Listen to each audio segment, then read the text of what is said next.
Hello everyone, আসসালামু আলাইকুম। Shiuli's family থেকে আপনাদের শিউলি আপু চলে আসছে। আর আজকে যে এত মজার ছিল এই কারিটা, তো এই কারিটা কী দিয়ে রান্না করেছি, কিভাবে রান্না করেছি সেটাই দেখাবো। প্রথমে দেখতে পাচ্ছেন একদম বড় সাইজের কিছু চিংড়ি মাছ আমি লাল করে ভেজে নিতেছি।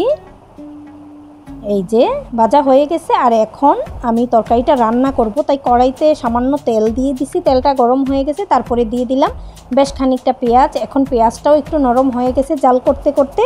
তারপরে এইখানে আমি মশলা অ্যাড করে নিব। তো প্রথমে আমি এখানে দিয়ে দিব সামান্য একটু আদা রসুন বাটা। এই যে এখন আদা রসুন বাটাটা দিয়ে দিলাম, দিয়ে পরিমাণ মতো লবণ দিয়ে দিব। তারপরে এইখানে অল্প করে হলুদের গুঁড়া, অল্প করে মরিচের গুঁড়া দিয়ে দিলাম। এই যে দিয়ে আবারও মশলাটাকে মিশিয়ে নিলাম। আর এই তরকারিটা যে আমার মেয়ের এতটাই পছন্দের, তো সে তো এখন বাংলাদেশে নাই, থাকলে তো আমার প্রতিদিনই এই তরকারি রান্না করতে হতো। তারপরে সামান্য একটু পানি দিয়ে দিলাম, পানি দিয়ে আবারও জাল করে।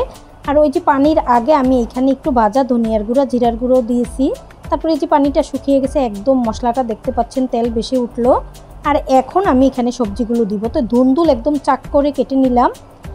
সচরাচর কিন্তু যখন ছোট চিংড়ি দিয়ে ধুন্দুলের তরকারিটা রান্না হয় তখন আমি ধুন্দুলটা একটু পাতলা করে কাটি। আর আজকে কিন্তু একটু ভুনার মতো করব, তাই আমি ধুন্দুলটা একটু চাকচাক করে কেটে নিলাম। আর এতই টাটকা ছিল ধুন্দুলটা, আজকে শাশুড়ি খেতে চেয়েছে এই সবজি।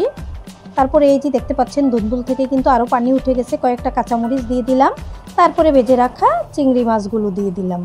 আর মেয়ে তো নাই, তরকারিটা রান্না করতেছি আর বারবার মেয়ের কথা মনে করতেছি। আর আমি নাসিমা খুব হাসাহাসি করতেছি। তারপরে মেয়েকে কিন্তু সাথে সাথেই আবার ভিডিও কল দিয়ে দেখিয়ে দিলাম যে আম্মু তোমার পছন্দের তরকারিটা রান্না করতেছি। তারপরে এই যে দেখতেই পাচ্ছেন তরকারিটা মোটামুটি হয়ে যাবে, আর একটু ধনিয়া পাতা দিয়ে তারপরে তুলে ফেলবো আর কি। তারপরে এই যে দেখতে পাচ্ছেন আমি ধনিয়া পাতা দিয়ে দিতেছি। ধনিয়া পাতা দিয়ে আর একটু নেড়ে চেড়ে এখনই চুলাটা অফ করে দিব। এই যে আপনারাও কিন্তু ট্রাই করে দেখবেন এভাবে ধুন্দুলের ভুনা তরকারি রান্না করে। আর ধুন্দুলে তো সচরাচর আর ঝোল দিয়ে তরকারি রান্না করা হয় না। দেখতেই পাচ্ছেন একদম বড় চিংড়ি দিয়ে ধুন্দুলের চাক ভুনা রেডি হয়ে গেছে। আর এখন গরম ভাতের সাথে খেয়ে নিব। তো সবাই সুস্থ ও সুন্দর থাকুন। আজকের এই ভিডিওটা কেমন হচ্ছে কমেন্ট করে জানাবেন। বেশি বেশি লাইক কমেন্ট শেয়ার দিবেন। আমার ইউটিউব চ্যানেলটা সাবস্ক্রাইব করে দিবেন, ফেসবুক পেজটা ফলো দিয়ে রাখবেন। আসসালামু আলাইকুম, আল্লাহ হাফেজ।